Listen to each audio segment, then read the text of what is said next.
자, 오늘 우리가 공부할 성경의 말씀은 요한계시록 12장 1절과 2절입니다.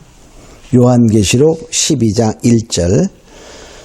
하늘에 큰 이적이 보이니 해를 입은 한 여자가 있는데 그 발 아래는 달이 있고 그 머리에는 12별의 면류관을 썼더라.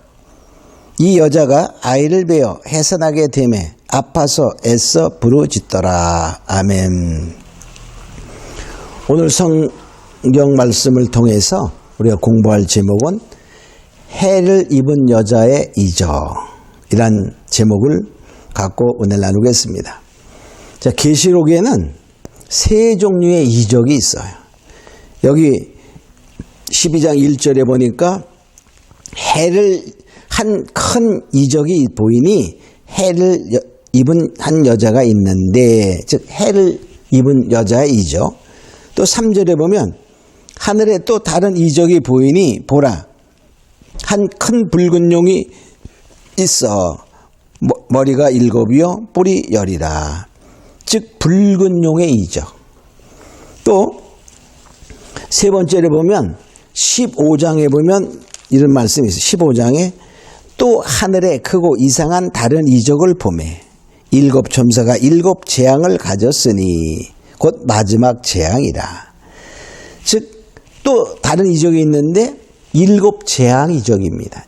그것은 7 대접 재앙을 말하는데 이렇게 세 가지의 이적이 있어요. 오늘 우리가 공부할 것은 해를 입은 여자의 이적. 그럼 해를 입은 여자가 과연 누구냐? 응? 해를 입은 여자. 이거는 정말 참 난해규절이다. 이렇게 또 여러 가지 이론이 있어요. 자, 예수를 낳은 마리아다 하는 사람들도 있고 유대인들을 말한다. 자, 또 구약교회다. 또 신령한 교회다. 이런 여러 가지 의견들이 있는데 우리가 성경을 통해서 이것은 마지막 때 신령한 교회다. 이렇게 보면 됩니다. 왜냐하면 이 17장에 보면 음녀교회, 바벨론 음녀교회가 나오거든요. 그러니까 마지막 때의 교회의 음녀교회와 거기에 상반되는 하나님 편에 속한 신령한 교회. 이렇게 볼 수 있어요. 자, 그러면 그걸 성경적으로 우리가 살펴보면 해가 뭐냐? 해를 입었다. 그런 말은 여기서는 태양을 가리키는 해입니다. 시편 84편 11절에 보면 여호와 하나님은 해요 방패시라. 여호와 하나님을 하나의 태양에 비교하고 있어요. 또 여자는 뭐냐? 베드로전서 5장 13절에 보면 함께 택하심을 받은 바벨론에 있는 교회가 너희에게 문안하고 내 아들 마가도 그러하니라. 자, 베드로 전서에 보니까 바벨론에 있는 교회가 문안한다. 이렇게 말할 때 그 교회라는 의미가 영어 성경에 보면 바벨론에 있는 여자가 이렇게 표현합니다. 그래서 이 여자는 교회를 의미하게 됩니다.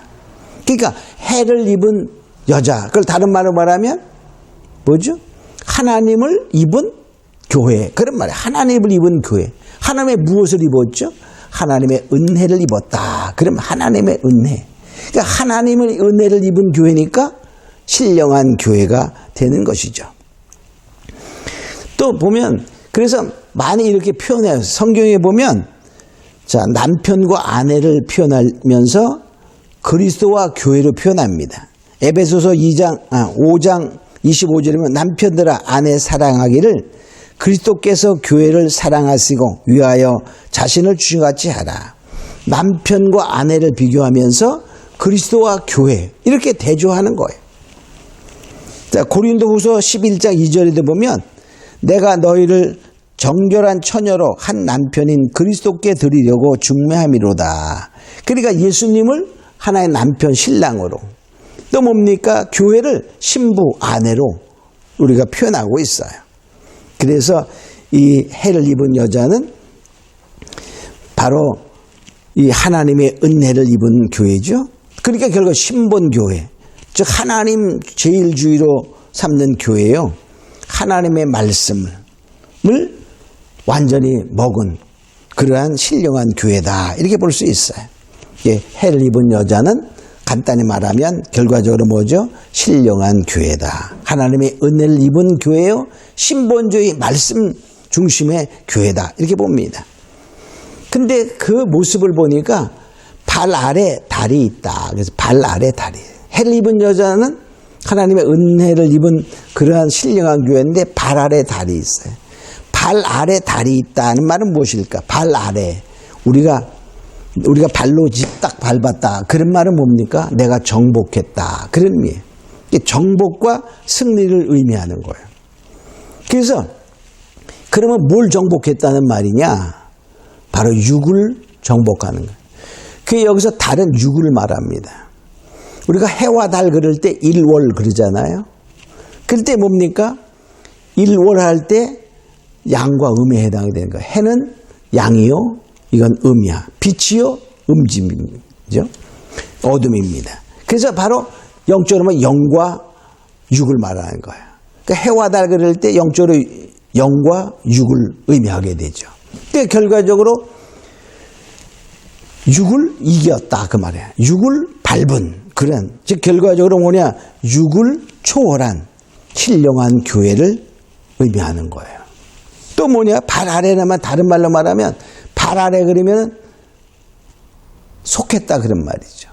내 발 아래에 있어. 그건 나에게 속한 거예요. 나에 예속되었다 그런 말이에요. 그럼 무엇이 예속되어 있냐? 달이 증인을 말하거든요. 달은 태양이 빛나고 있다는 사실을 밤에도 증거하는 거예요.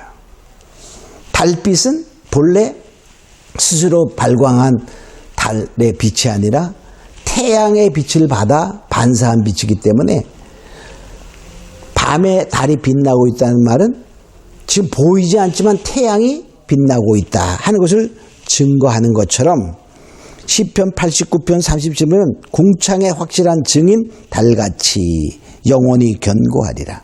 그러니까 확실한 증인 달. 그러니까 달은 해를 증거하는 것처럼 증인을 말해. 그러니까 뭐냐면 예수 증인들이 있는 신령한 교회다. 이런 뜻이 됩니다. 그러니까 결과적으로 그 발 아래 달이 있다는 말도 육을 초월한 신령한 교회, 예수의 증인들이 있는 신령한 교회다 하는 의미가 되는 거예요. 또 그 머리에는 12별의 면류관이 있다 그랬어요. 12별의 면류관, 12는 즉 12사도들은 바로 다 면류관을 받았죠. 그러니까 사도적 신앙을 가진 교회를 말합니다. 면류관은 바로 하나님이 순교자들에게 주는 상급이에요. 계시록 2장 10절에 보면 내가 죽도록 충성하라. 그리하면 내가 생명의 면류관을 내게 주리라. 충성한 자에게 주시는 생명의 면류관. 바로 이 별은 바로 예수님을 의미하기도 하죠. 자, 광명한 새벽별이라는 말이 계시록 22장 16절에 나오는데 그는 바로 예수님을 상징합니다. 또 계시록 1장 20절에 보면 교회의 사자를 의미해 7별은 교회의 사자요 이렇게 말해. 또 다니엘서 12장 3절에 보면 빛나는 별 같은 빛나리라 하는 빛나는 영광을 의미하게 됩니다. 그러니까 바로 이 별의 면류관을 썼다는 말은 바로 어떠한 영광의 면류관, 바로 교회의 사자로서의 사명을 감당한 승리한 면류관을 말이죠. 면류관은 승리자가 쓰는 거예요. 그러니까 10일은 하나님의 특별한 선택수잖아요. 12지파, 12사도, 제자 이런 것은 특별한. 그러니까 결과적으로 이 12별의 면류관이 있다. 그런 말은 바로 승리하고 이긴 자들에게 주시는 바로 영광스러운 면류관이다. 이렇게 볼 수 있어요. 그러니까 해를 입은 여자는 신령한 교회로서 충성되게 한 그 이기는 자가 다 승리한 자가 되어 영광의 바로 하나님의 상급을 받는다. 이런 뜻이게 됩니다. 또 2절에 보니까 이 해를 입은 여자는 아이를 베어 해산하게 되매 아파서 애써 부르짖더라. 그랬어요. 자, 아이를 베어요. 신령한 교회가 아이를 베었다는 말은 신앙의 성도를 생산하는 거예요. 신앙의 성도를 낳는 것입니다. 자, 바울은 갈라디아 성도들에게 말할 때 이렇게 말했어요. 나의 자녀들아, 너희 속에 그리스도의 형상이 이루기까지 다시 너희를 위하여 해산의 수고를 하노니. 사도 바울이 갈라디아 성도를 향하여 말하기를 나의 자녀요, 내가 너희를 정말 해산의 수고를 하며 그리스도의 형상이 이루기까지 애쓴다라고 말하고 있어요.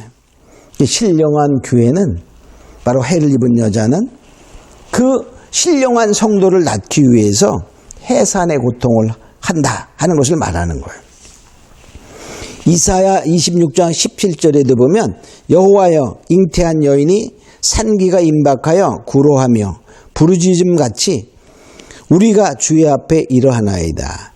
해산의 고통, 우리가 임박한 산모가 이제 막 애써 부르짖는 것처럼 우리들이 그렇게, 즉 신령한 교회가 성도를 낳기 위해서, 즉 하나님의 환난 가운데 보호받는 성도입니다. 이것은 그런 성도를 낳기 위해서 애써 부르짖는 그러한 모습을 표현하고 있어요.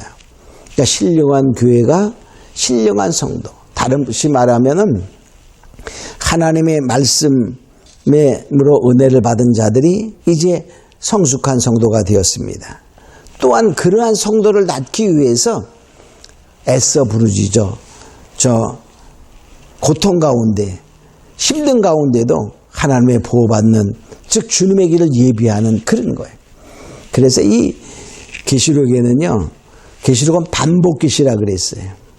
계시록 7장에 보면 하나님의 인이 얘기하고 하나님의 입 맞은 자는 14만 4천이라 그랬어요.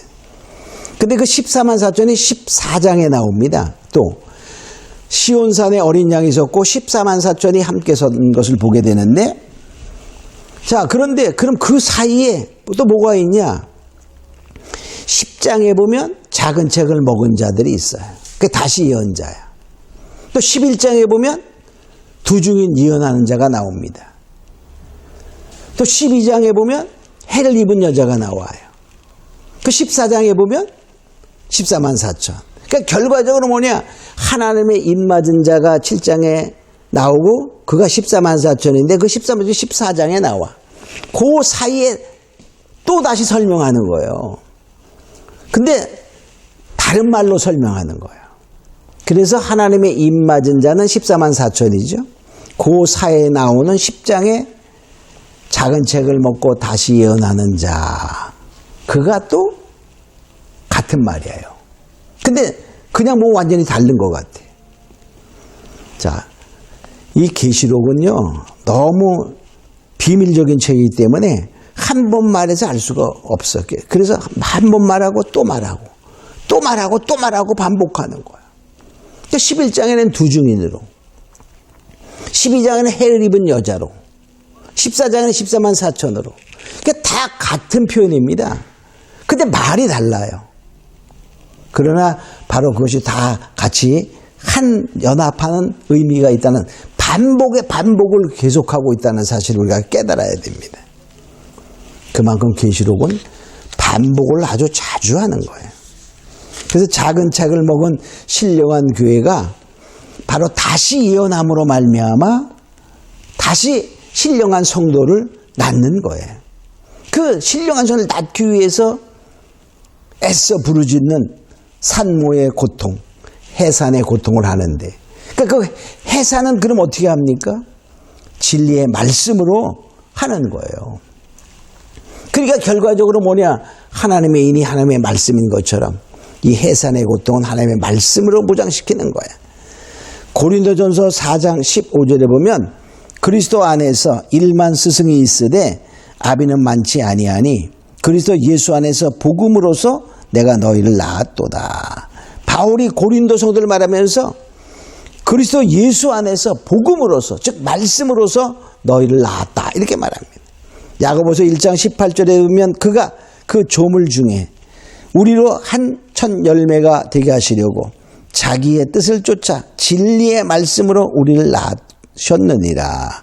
그러니까 결과적으로 우리를 하나님의 첫 열매, 즉 하나님의 것이 되게 하기 위해서 말씀, 진리의 말씀으로 나왔다. 이렇게 말해. 그러니까 결과적으로 해를 입은 여자는 하나님의 은혜를 입은 신령한 교회가 되어서 바로 그의 예수의 증인들이 있고 육을 초월한 영적인 신령한 교회로서 바로 신령한 아이를, 즉 자기와 같은 말씀으로 무정된 그런 자를 낳기 위해 애쓰는 그러한 자가 해를 입은 여자입니다.